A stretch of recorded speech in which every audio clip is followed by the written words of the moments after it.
제가 93년도에 성서 신학교를 들어갔었는데 요즘 들어서 더 생각되는 일이 뭐냐면 성경은 점점 갈수록 더 어려워진다. 그것이 이제 어떤 다른 것이 아니라 우리가 복음의 진리는 너무나 명확하지만은 그러나 실상 이 성경이 기록된 시대가 어떻게 보면 우리로 지금으로부터 뭐 몇천 년 전이잖아요. 그러니까 그 시대의 문화 또 그 시대에 사용된 언어들 이라는 것들에 대해서 명확하게 알기가 점점 어렵고, 그리고 이전에는 이제 이렇다라고 그렇게 말했던 부분들이 학자들에 의해서 점점 연구가 되어져 가면서 조금 다른 이야기들이 나오기도 하고 그러기도 하죠. 그렇지만 이제 그 성경 안에 있는 그 내용의 중심은 언제나 변하지 않고 마치 큰 강물처럼 도도하게 하나님의 구속의 역사를 계속해서 보여주고 있는 것을 보게 됩니다. 이 성경을 연구한다고 하는 것이 어떻게 보면 이제 목회자의 입장에서는 곁다리에 대해서 자꾸만 더 살펴보게 되는 그러한 부분들이 있는 것 같아요. 또 이제 그러한 부분들이 나름의 어떠한 유익들이 있기 때문에 또 그러한 거겠죠. 만약에 그러한 유익이 전혀 없다면은 그런 연구를 하지 않을 텐데 점점 좀 어려워진다 그런 생각이 듭니다. 성도 여러분은 어떠세요? 하나님의 말씀을 읽을수록 점점 더 쉬워집니까? 점점 어려워집니까? 진짜요? 하나님의 말씀을 읽을수록 점점 더 쉬워져야 되는 것이 그것이 정상인 것 같아요.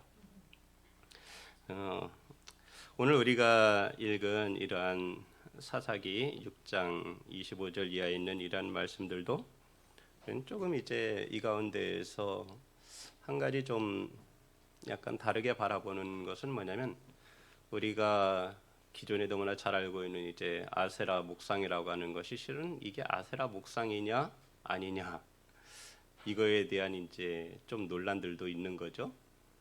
그래서 실은 이제 바알의 제단이 있으면 그 둘레에 심겨진 나무를 아세라라고도 이렇게 이야기를 하고, 또 어떤 부분에서는 이것을 저 바벨론 신화에서 나오는 그러한 신의 그 아내, 또 아니면은 저쪽 그리스 지중해 쪽에서 나오는 그러한 어떤 신의 아내, 또 가나안에서 이야기하고 있는 그러한 뭐 바알의 아내, 그런데 실은 바알의 아내의 이름이 또 고고학적으로 발견되는 걸 보면은 다른 이름으로 또 나오기도 해서 과연 이 아세라가 실은 바알의 아내가 맞느냐, 그러한 것들이 또 논쟁이 되기도 합니다.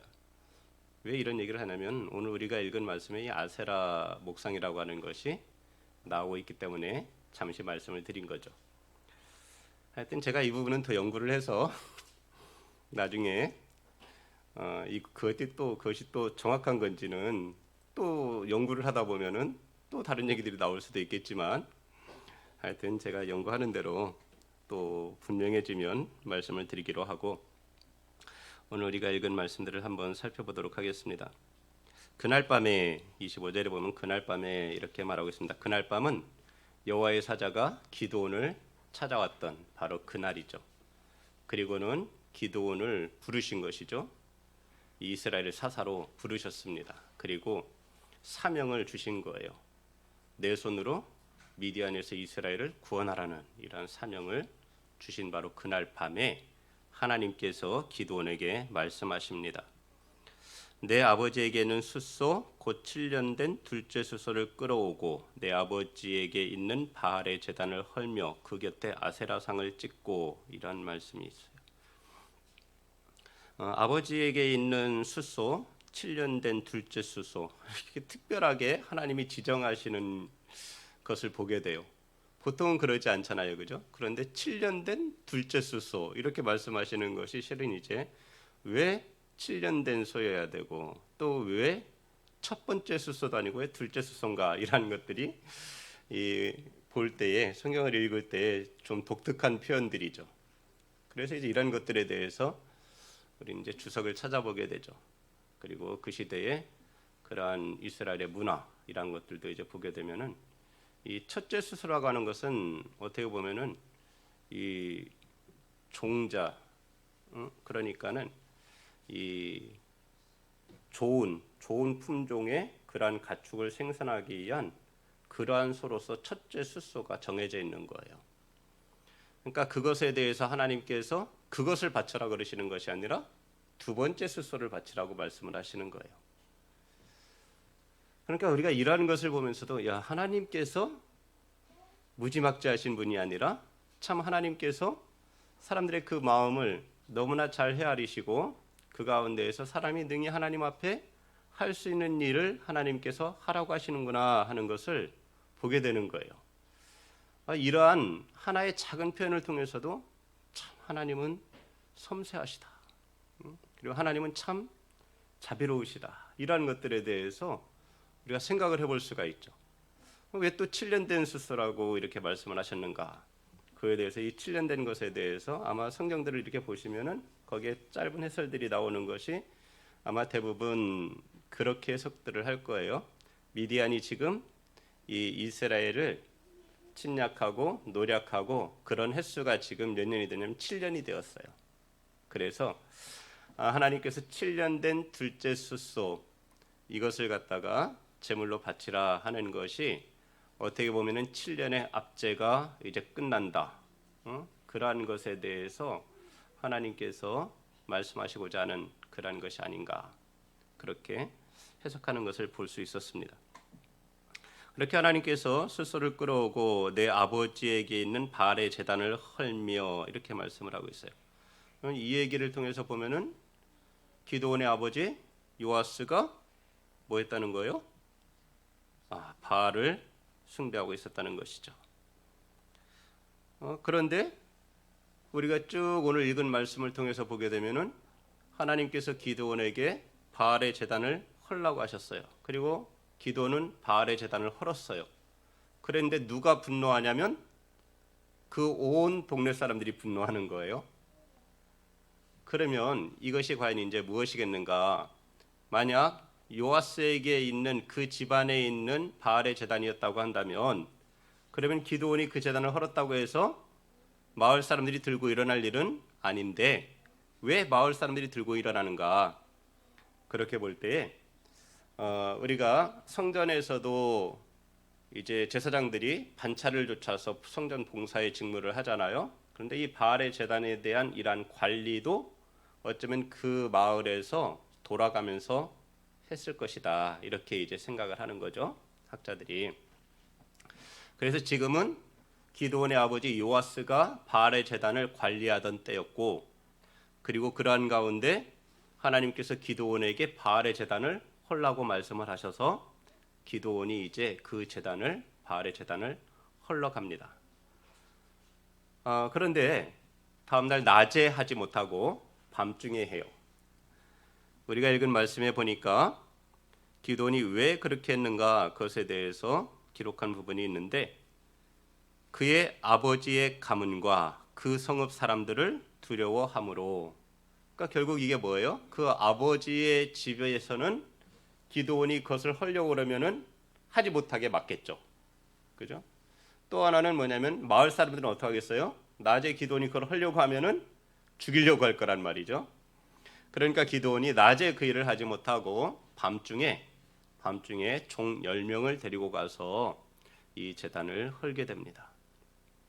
그러니까 기드온의 마음에 어떻게 보면은 좀 두려워하는 마음도 있었고 그리고 또 그 일을 행함에 있어서 방해받지 않고자 하는 그러한 마음이 겸하여 있었다는 것을 우리가 그 27절의 말씀을 통해서 알 수가 있겠죠. 그리고 이제 왜 10명이나 데리고 갔는가 이것에 대해서 왜 그랬을까요? 왜 10명이나? 왜 그랬을까요? 그냥 혼자 가서 헐면 안 돼요? 무깃도에서 바알의 단이 발견이 된 적이 있습니다. 그런데 무깃도에서 발견된 바알의 단을 보았더니 그 사방이 몇 미터였냐면 7, 8미터가 되었어요. 그리고 높이가 1.3미터나 됐습니다. 그리고 아주 무거운 돌로 그걸 쌓고 그 사이사이를 갖다가 다른 것들로다가 메워서 채웠던 것이죠. 그러니까는 이 제단을 헐려니까 실은 기드온 혼자서는 이것을 감당할 수가 없는 그러한 부분이었죠.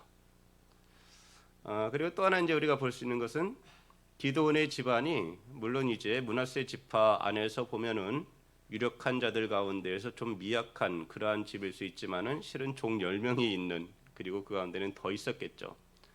그런데 그 종 10명을 데리고 가서 그것을 할 수 있을 정도로 그 정도의 집안은 되었다 하는 것도 우리가 이 말씀을 통해서 알 수가 있어요. 기드온이 그렇게 그 다음날 밤이었겠죠. 낮에 안 했다 그랬으니까 다음날 밤에 기드온이 종 10사람을 데리고 가서 하나님께서 그에게 말씀하신 대로 행하였습니다.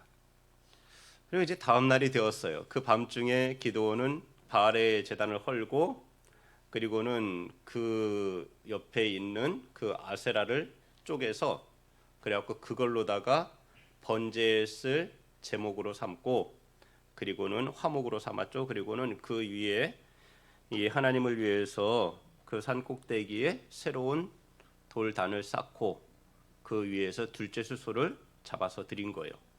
그러니까 이렇게 보면은 이 바알의 제단이 실은 그 아버지의 집 안에 있는 것이 아니라 그 동네에서 어느 정도 떨어져 있는 그러한 곳에 있었겠죠. 우리도 이제 보면은 시골에서 보면 옛날에 어떤 성황당이든 아니면은 뭐 상여를 두는 그러한 곳이든 어떤 그런 것은 동네로부터 좀 떨어진 곳에 있잖아요. 그런 것처럼 여기도 이제 그들이 살고 있는 그곳이 아니라 이 좀 높은 곳에, 그러한 곳에 바알의 제단이 있었다는 것을 알 수가 있죠. 그러니까 이 기드온이 그렇게 한밤중에 엄청난 일을 벌였음에도 불구하고 마을 사람들은 몰랐던 것이죠.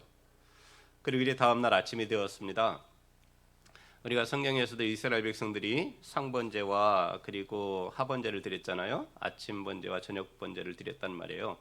근데 이 바알의 제단에서도 이 사람들이 아침에 번제를 드렸던 것 같아요. 그러니까 다음날 아침이 되어서 일찍이 이 마을 사람들이 바알의 제단으로 몰려들었겠죠. 그런데 보니까 바알의 제단이 파괴된 거예요. 그리고 그 곁에 아세라가 찍혔어요.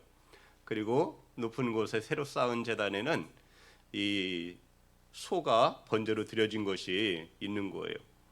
그러니까 마을 사람들이 서로 이제 묻습니다. 도대체 이게 누구 소행인가? 그리고 이 조사를 시작을 한 거죠. 열심히 조사를 했습니다. 그래서 조사를 했더니 누구로 밝혀졌어요? 기드온으로 밝혀졌어요. 그랬더니 이 마을 사람들이 이야기를 합니다. 30절에 보니까 성읍 사람들이 요아스에게 말합니다. 기드온의 아버지였죠. 내 아들을 끌어내라. 그는 당연히 죽을지니 이는 바알의 제단을 파괴하고 그 곁의 아세라를 찍었음이니라 하니. 이 마을 사람들이 기드온이 죽어야 된다고 하는 이유가 뭐예요? 바알의 제단을 파괴하고 그 곁에 아세라를 찍었기 때문이라는 거예요. 근데 지금 이 말을 하는 사람들이 누구예요? 이스라엘 백성이에요. 누구의 백성이에요? 하나님의 백성이에요. 하나님께서는 사사기 2장 2절에서 이렇게 말씀을 하셨죠. 너희는 이 땅의 주민과 언약을 맺지 말며 그들의 제단을 헐라 하였거늘 너희가 내 목소리를 듣지 아니하였으니 어찌하여 그리하였느냐.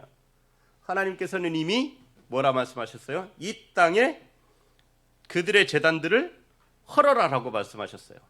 하나님의 말씀을 따라서 바알의 제단을 헐어버렸는데 이 이스라엘 백성들은, 하나님의 백성이라고 하는 그들은 하나님의 말씀대로 실천한 기드온의 이 행위는 살피지 않고 이들이 왜 죽어야 한다고요? 바알의 제단을 파괴하고 아세라를 찍었으니 죽어야 된다는 거예요. 하나님의 말씀대로 실천한 기드온이 지금 하나님의 백성 이스라엘 사람들에게 의해서 지금 죽을 위기에 놓여 있는 거예요. 이것이 무엇을 보여주고자 하는 걸까요? 이 동네 사람들은 지금 누구를 위해서 열심을 내고 있어요? 바알을 위해서 열심을 내고 있어요. 근데 이스라엘 백성들이 누구를 위해서 열심을 내야 돼요? 실은 하나님을 위해서 열심을 내야 되는 거예요. 하나님을 위해서. 하나님 섬기기에 열과 성을 다해야 되는데 불구하고 하나님을 위한 열심은 다 버려버리고 누구를 위한 열심만 있는 거예요? 바알을 위한 열심만 가득한 거예요.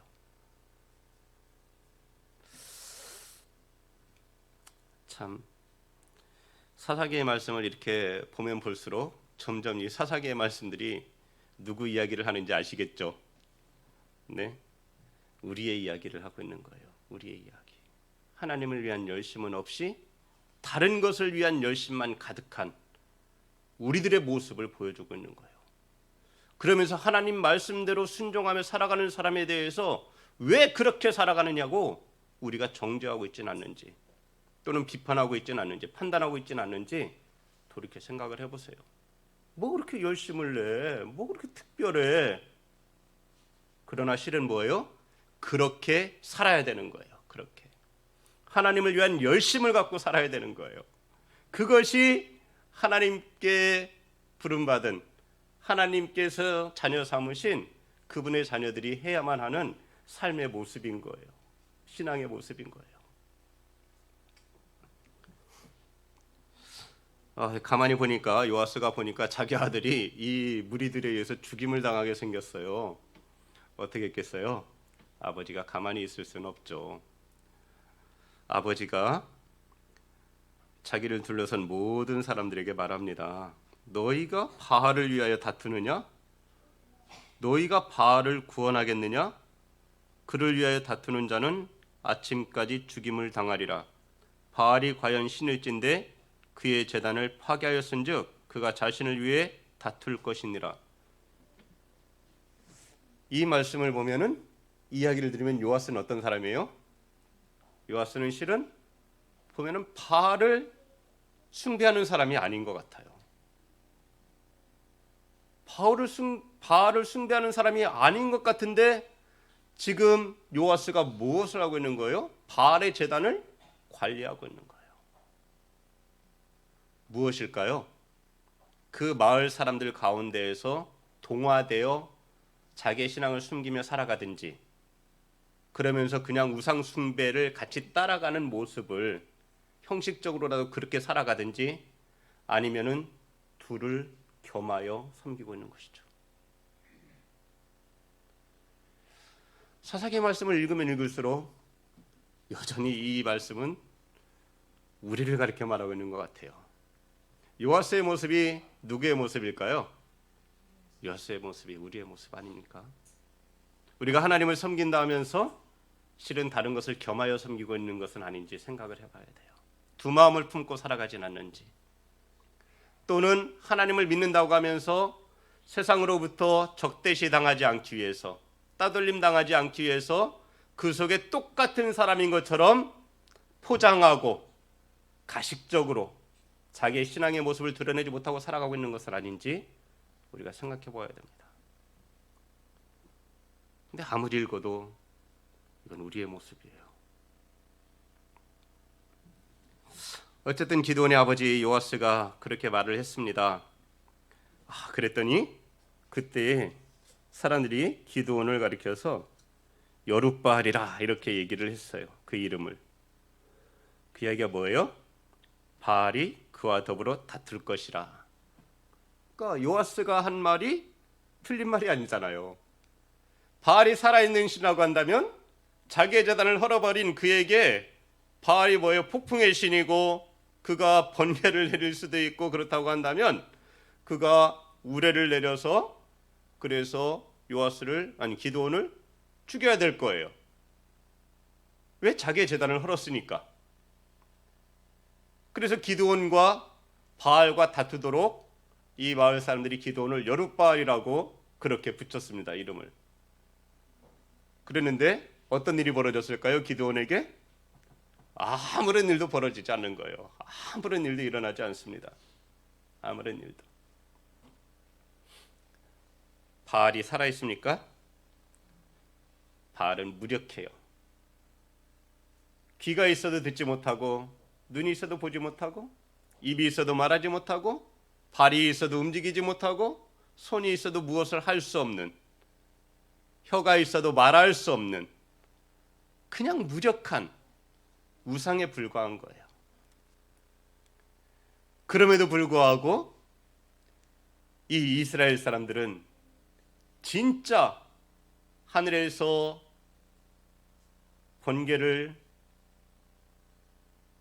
뇌성을 발하시는, 천둥 소리로 임하시는, 온 산을 요동케 하시는, 그리고 비를 내리시고 우박을 내리시는 그 하나님을 경외하지 아니하고 오히려 아무것도, 아무런 힘도 발휘할 수 없는 이 바알이라고 하는 이것을 쫓아가고 있는 이들의 모습을 보게 되는 것입니다.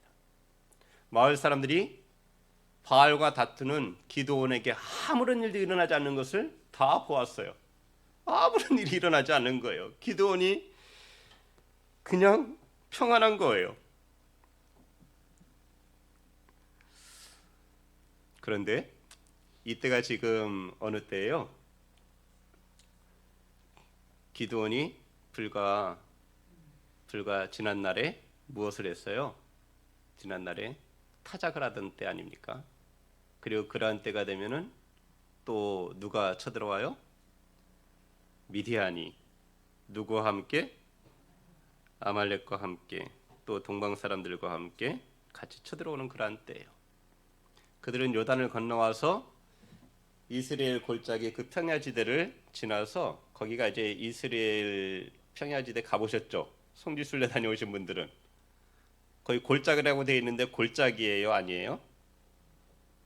골짜기였어요? 우리가 생각하는 그러한 골짜기든가요?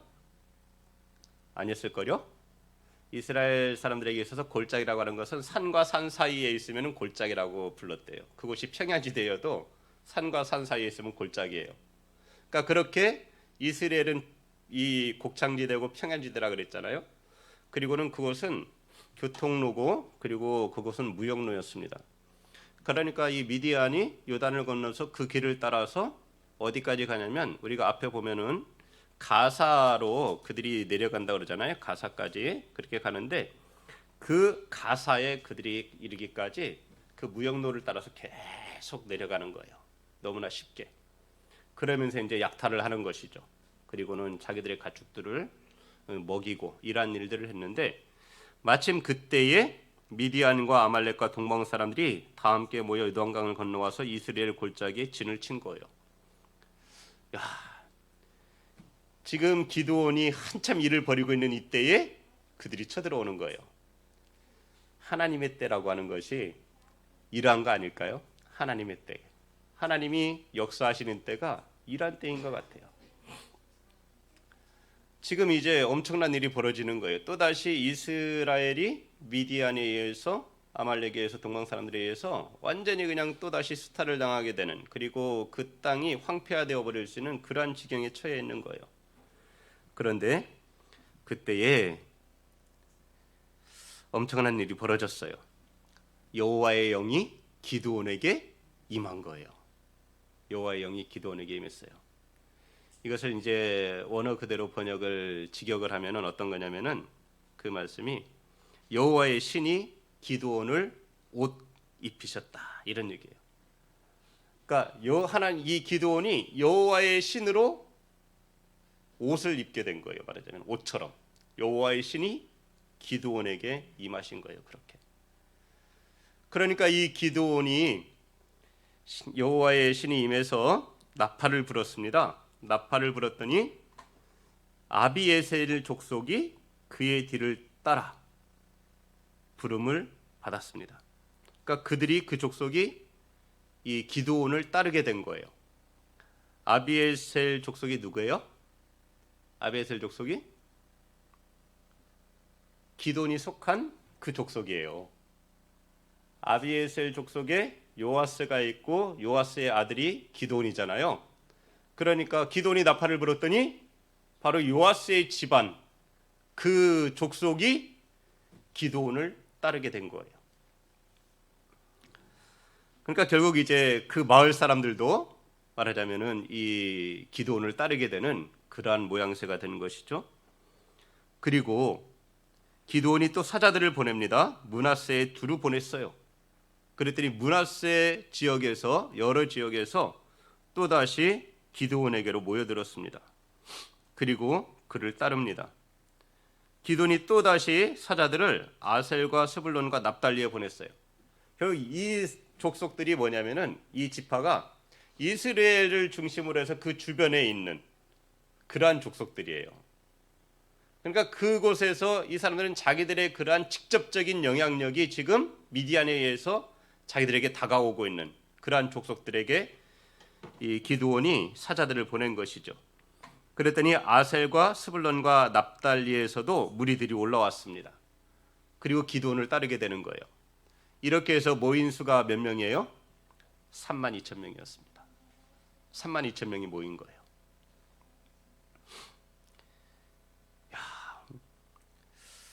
그랬더니 기드온이 하나님께 말합니다. 주께서 이미 말씀하신 같이 내 손으로 이스라엘을 구원하시려거든. 그러면서 기드온이 하나님께 어떤 증표를 원하고 있습니다. 왜 기드온은 자기를 따르는 무리들이 32,000명이나 되고, 그리고 또한 하나님께서 이미 앞에서 뭐라고 말씀을 하셨냐면 16절에 보니까 지난번에 우리가 읽었는데 여호와께서 그에게 이르시되 내가 반드시 너와 함께하리니 내가 미디안 사람 치기를 한 사람을 치듯 하리라 말씀하셨어요. 이미 하나님께서 기드온에게 뭐라 말씀하셨어요? 반드시 내가 너와 함께하리니 내가 미디안 사람 치기를 한 사람을 치듯 하리라. 기드온이 혼자 나간다 해도 실은 이스라엘을 구원할 수가 있을 거예요. 왜냐하면 하나님이 함께 하신다면. 우리 하나님은 어떤 하나님이세요? 엘샤다이, 전능하신 하나님 아니에요. 전능하신 하나님. 그 수가 아무리 많아도 그 눈을 다 어둡게 하실 수 있고, 아무리 많아도 저들이 서로 치게 하실 수 있는. 그래서 이스라엘이 그냥 단지 진영을 갖추고만 있어도 그 진영 자체가 하나님에 의해서 완전히 진멸해 버리실 수 있는 그러한 전쟁에 능하신 엘샤다이, 전능하신 하나님 아니에요. 그런데 기돈이 자기와 함께는 32,000명이 있음에도 불구하고, 그리고 하나님의 약속이 있었음에도 불구하고 기돈이 하나님 앞에 어떤 징표를 원하고 있습니다. 기돈이 하나님께 원했습니다. 뭐라고 했냐면 내가 양털 한 뭉치를 타작마당에 두리니 만일 이슬이 양털에만 있고 주변 땅이 마르면 주께서 이미 말씀하신 같이, 이미 말씀하셨어요. 이미 말씀하신 같이 내 손으로 이스라엘을 구원하실 줄을 내가 알겠나이다. 그랬더니 그 밤에 하나님께서 기드온이 요청한 대로 그렇게 이루어 주셨어요. 양털에만 이슬이 가득한 거예요. 주변 땅은 다 말라 있는 거예요. 그러면 이제 누군가 얘기하겠죠. 야, 밤중에 누가 가서 거기다가 물을 붓나 보다. 그럴지도 모르겠어요. 그럴 수 있잖아요. 주변 땅은 다 말라 있으니까. 그런데 이것은 무엇일까요? 말하자면은 그곳에 기드온이 있는 이곳에 밤중에 이슬이 내리면 실은 주변 땅도 촉촉해져야 되는 것이 실은 사실 아니에요. 땅이 이걸 흡수한다 그래도 무엇인가 말랐다고 하는 것은 이것이 완전히 건조하다는 거잖아요. 그런 것과 양털에 이슬이 가득한 거 다르잖아요. 한 뭉치면 얼마나 될까요? 양털 한 뭉치. 여러분, 양털이 스펀지보다 더 물 흡수를 잘하나요? 그렇지 않죠. 그런데 양털 한 뭉치가 있는데 그걸 가지고 가서 그가 짜봤더니 그랬더니 얼만큼 있는 거예요? 물이 그릇에 가득하게 된 거예요. 야, 정말 놀라운 일이 일어난 거예요. 실은 양털이 물을 그렇게 흡수할 수 있는 게 아니잖아요. 그렇게 많이. 그런데도 불구하고 기드온이 보니까 양털이 축축한데 그걸 짰더니 그릇에 한가득 찬 거예요. 이미 하나님이 하시지 않으면 이루어질 수 없는 일이에요. 근데 기드온이 이 하나님을 시험한 것이 이 증거가 있음에도 불구하고 아무래도 또 한 번 하나님께 한 번 더 아마도 저 같은 생각을 했는지 모르겠어요. 야, 땅이 말랐으니까 가운데 누가 갖다 물을 붓나 보다 이런 생각을 했는지 모르겠어요. 기드온이 한 번 더 하나님 앞에 요청합니다. 하나님, 제가 한 번만 더 노하지 마옵소서. 제가 이번만 말하겠습니다. 이번만 말하겠습니다. 그러고서는 그가 하나님 앞에 요구합니다. 이번만 양털로 시험하게 하옵소서. 원하건대 이번에는 양털만 마르고 그 주변 땅에는 다 이슬이 있게 하옵소서 하였더니 그 밤에 하나님이 그대로 행하시니 곧 양털만 마르고 주변 땅에는 다 이슬이 있었더라. 이것은 어떻게 할 수 있는 게 아니잖아요. 그죠? 양털이 있는 그곳에 이슬이 하나도 없는 거예요. 양털을 들어도 그 아래에도 없는 거죠. 그런데 주변에는 이슬이 내려서 땅이 촉촉한 거예요. 저는 보면은 우리들도 때때로 기도원처럼 이렇게 하나님 앞에 어떤 증거들을 요구할 때가 많은 것 같아요. 그리고는 우리가 특별히 더 신앙생활 오래 하신 분들 가운데 이렇게 하나님의 어떤 증거들을 원하는 경우들이 많은 것 같아요. 처녀 같으면은 하나님, 제가 오늘 처음 만나는 그 사람이 하나님이 내게 주신 사람인 줄 알겠습니다. 이러고 나가서 만나요? 그리고 처음 만났어요. 총각을. 야, 이 사람은 내 사람이야. 이러면 맞아요? 또 아니면은 누군가 내가 정말 마음에 들어하는 누군가가 있어요. 하나님, 저 사람이 하나님이 내게 주신 사람이면 그러면 이제 그러고서 어떤 조건을 달아요? 그리고는 보니까 아니에요. 하나님이 아무런 응답이 없어요. 그러면 언제까지 기다려요?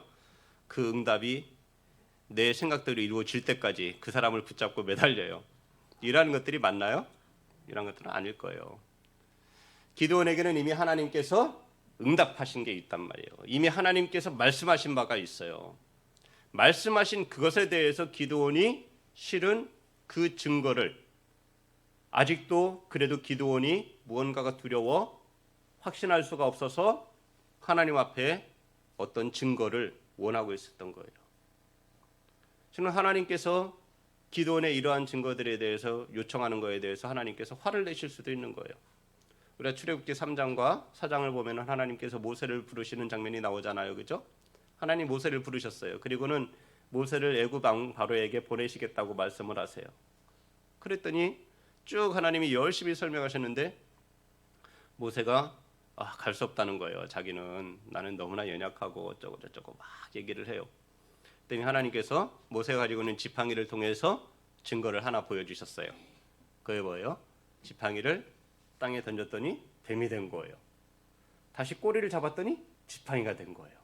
그런데도 모세는 아직 그 마음에 확신이 부족해요. 그냥 어떻게 보면은 가기 싫어서 그냥 하나님 앞에 핑계대는 그런 모습인 것 같아요. 그가 또다시 자기는 안 된다고 계속 얘기했더니 하나님께서 내 손을 내 품에 넣어보라 그랬어요. 넣었다가 뺐더니 어떻게 됐어요? 문둥병이 발한 거예요. 근데 다시 넣었다가 뺐더니 멀쩡해지는 거예요. 이러한 증거들, 엄청난 증거들을 하나님께서 모세에게 보여주셨는데도 불구하고 모세는 또다시 뭐라고 얘기를 하냐면 나는 갈 수 없다고, 나는 입술이 둔한 자고 나는 말도 못하고 막 얘기를 해요. 그랬더니 하나님께서 뭐라 그러세요?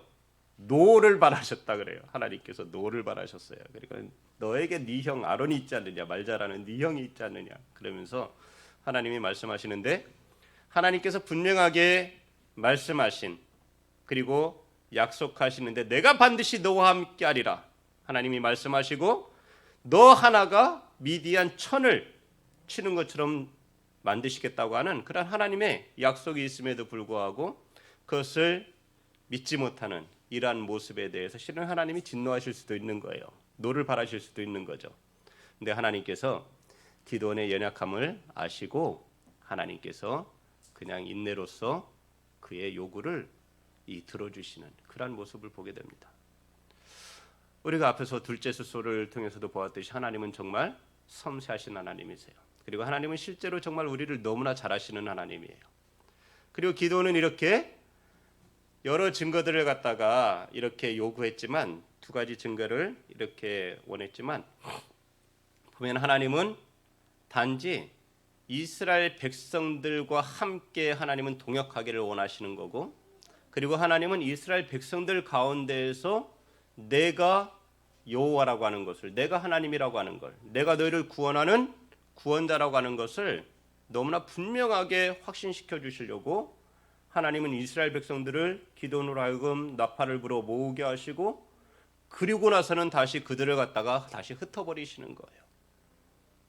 그리고 나중에는 자기들의 힘으로 구원했다고 말할 수 없게 하나님은 그들 가운데 300명만을 남겨놓으시는 거예요. 300명. 그리고 300명을 가지고 저 미디안과 아말렉과 동방 사람들 13만 5천 명을 하나님께서 쳐부수는 엄청난 일을 하시는 것을 우리가 다음에 보게 될 겁니다. 하나님은 우리에게 말씀하시면 신실하신 하나님은 그대로 이루시는 하나님인 것을 꼭 믿으시기 바랍니다. 하나님 앞에 어떤 증거를 요구할 필요가 없습니다. 하나님께서 우리에게 말씀하시고 약속하셨으면 그것으로 충분함을 믿으시기 바랍니다. 그리고 하나님을 의지하고 나아가시면 됩니다. 순종으로 나아가시면 하나님께서 능히 우리를 통해서 하나님의 일을 하실 줄 믿습니다.